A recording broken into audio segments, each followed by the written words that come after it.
post-game show live at Ocean Casino. You're watching us on JAKIB Media YouTube channel, also 6abc.com. It is time now for the Kayla Diamond debate. She's got some bling on tonight. Kayla, how we feeling tonight, and what's the bling going on? Well, the bling's making me feel good, and it's hopefully good luck to the Eagles for the rest of the season. You guys can see this bracelet that everybody had trouble opening. Actually, Seth was able to help me out a little bit with this one. It was very, very difficult. But right here, it's shining bright for the talent that the Eagles have that hopefully shines bright for the rest of the season. Then you can see right here the earrings. They have clovers on them, which is also giving good luck to Philadelphia throughout the year. Following that, it's the depth of the necklaces right here, the depth of the Eagles offense, but we haven't really seen that throughout the season so far. A glimpse of it at running back here tonight, but everybody wants to see it throughout the rest of the weeks of the season. And talking about running backs, guys, we saw a fantastic showing by DeAndre Swift. Do you think he has consideration for running back one? Do you think they go between him and Gainwell? What does it look like for that? Seth, I'll start with you. I think that, what's happened with DeAndre Swift is he's let them know that, hey, I can be a force for this football team. That you guys ignored me all last week. I didn't get much playing time. You brought me here, to be an integral part of the 1-2 punch. And I'm telling you, I know that guy in his mind was like, this is going to be my chance tonight. Not only am I going to show the rest of the NFL how good of a player I am, but I'm going to show the Philadelphia Eagles what a mistake they made in not incorporating me in the offense last week. And, I think they now know, because maybe they didn't know D-Gun because of training camp and him having a limited amount of time playing in the preseason, but now they know what they have. I think they knew, Seth, but I think they were so committed to Gainwell before this game tonight that it had to take an injury basically to unleash a DeAndre Swift. When you look at his career historically, number one, he's never played a full season. He's missed 2 to 3 games this season. Okay, so he's got that minor knock on him, but you look at the bigger picture, he's averaged almost 6 yards a carry for his entire young NFL career. So what does he do in an expanded role tonight? He gets 28 carries. Once they identify that the Vikings can't stop him, he racks up a career-high 175 yards. I think moving forward, even when Gainwell is healthy, DeAndre Swift is now your number 1 running back, and Kenneth Gainwell comes in as the alternate back. Wow. Boston Scott just gets his touches when he can. I'm not so sure about that. I am. You see where that man ran that ball tonight? Listen, if it's up to me, it's a no-brainer. But they love themselves some Kenny Gainwell. I understand that. So I think that DeAndre Swift now has a chance to really seize the job. Yes. And so even Gainwell's not going to. I don't know. He'll probably heal up. Maybe he'll play next week and get the same amount of carries, and they'll use him as the number 1 back. But if they don't, Swift's got another game to prove it, and then they can't go away from him. But they love themselves some Gainwell. Well, I think what it is too. Listen, the Eagles are notorious for, living and dying with their players that they draft more often than not. They just don't want to give up on certain players. How long – I can't remember his name. He was so awful. The wide receiver we drafted out of Stanford. J.J. Arcega-Whiteside? Oh, how long did we keep him on the roster? Way too long. Way too long. When it was clear that everybody could see that he couldn't play dead. But we kept him on the roster for what, 3-4 years? Move on already. Whatever happened to him? Where is he now? Well, he got cut by Atlanta. He was down in Atlanta and got cut. So he's out of football? So he's out of football right now. That's a shock. They did the same thing with Jalen Reagor. They kept him too long. But that's my point. So never should have drafted him. The Eagles drafted Kenneth Gainwell, and they made the decision to move on from Miles Sanders because they didn't want to pay him, and they made the decision that this guy's going to be our guy. Now, he still very well might be our guy, but I can tell you right now that DeAndre Swift is going to put – I said at the beginning of the year, you got these running backs, and 9 times out of 10, they're not going to get any more than 15, 16 carries a game. He got those carries tonight out of necessity because they know they were getting nothing out of Rashard Penny, okay? But if Gainwell is healthy, he probably gets half of those carries. Yeah. and Gainwell gets the other half. I think it'll be a split situation. I don't think that DeAndre Swift's going to be their bell cow, their Miles Sanders type of I hate running that back. word. There ain't no such thing as a bell cow. Well, whatever. I don't even know what it means. To be honest with you, I don't even know what bell cow means, but I threw it out there anyway. But yeah, you're right. I think that they will kind of split these running backs. They found that Rashad Penny, and the reason why they must see something in practice because he wasn't going to get a shot. They threw him in for a breather. At the end there, a few touches. Shot, I think. Not every system suits every player. That's right. And Rashad Penny is just a straight downhill, not even a one cut and go. He's just straight downhill. But when you run the zone the way that they run the zone, it requires you to have patience.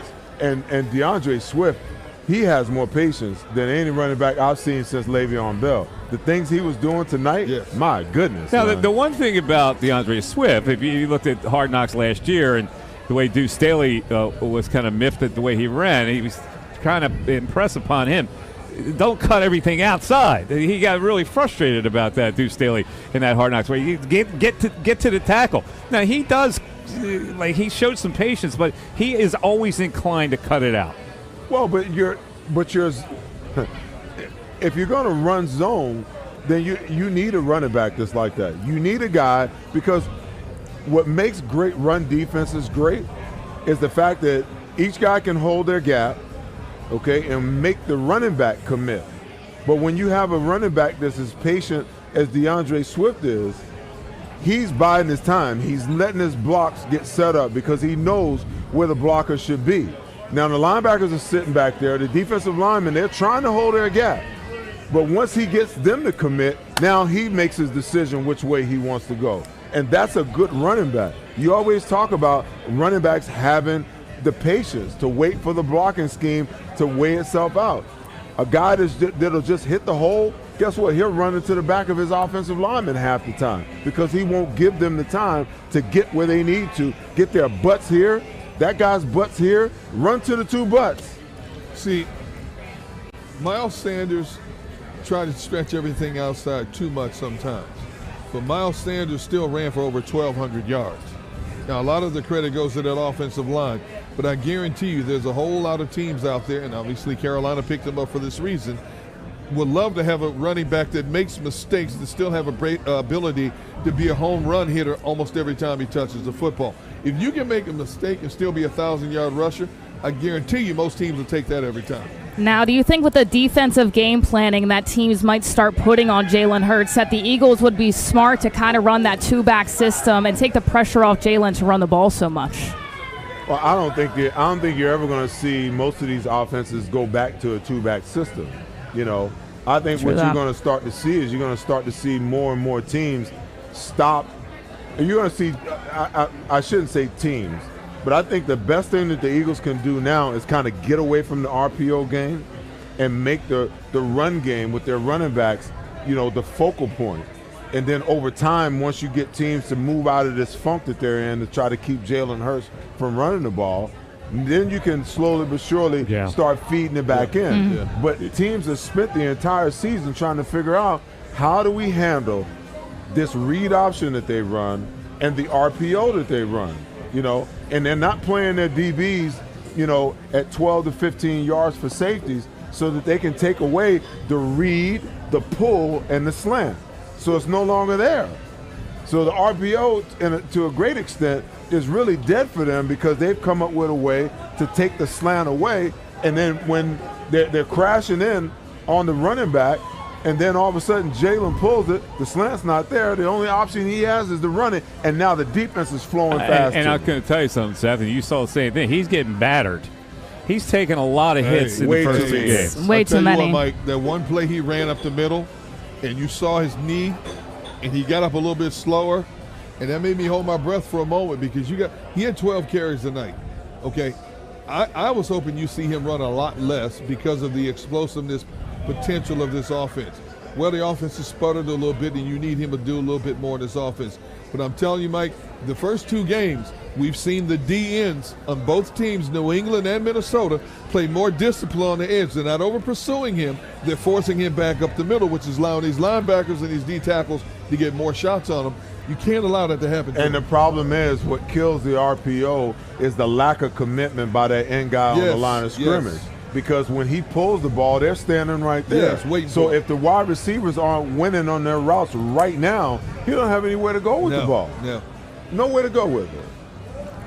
Do you think that Jalen Hurts in this situation, though, he's very stagnant and not confident, it seems, in his run as well? You mentioned it, Derek, right there, that it was scary today, and this is only week 2. You don't want to see that the rest of the season because Jalen Hurts is a guy you don't want to go down. Do you think this is something Nick Sirianni takes over a little bit and says, we're going to relieve him of that run a little bit and give it to DeAndre Swift and Kenny Gainwell, have those guys do it and find out your weapons? Or do you think it's going to be up to Johnson to try to make that decision? When do you think Nick Sirianni takes over? I really believe that, it's a situation where they've got to continue to look at the hits that he's taken.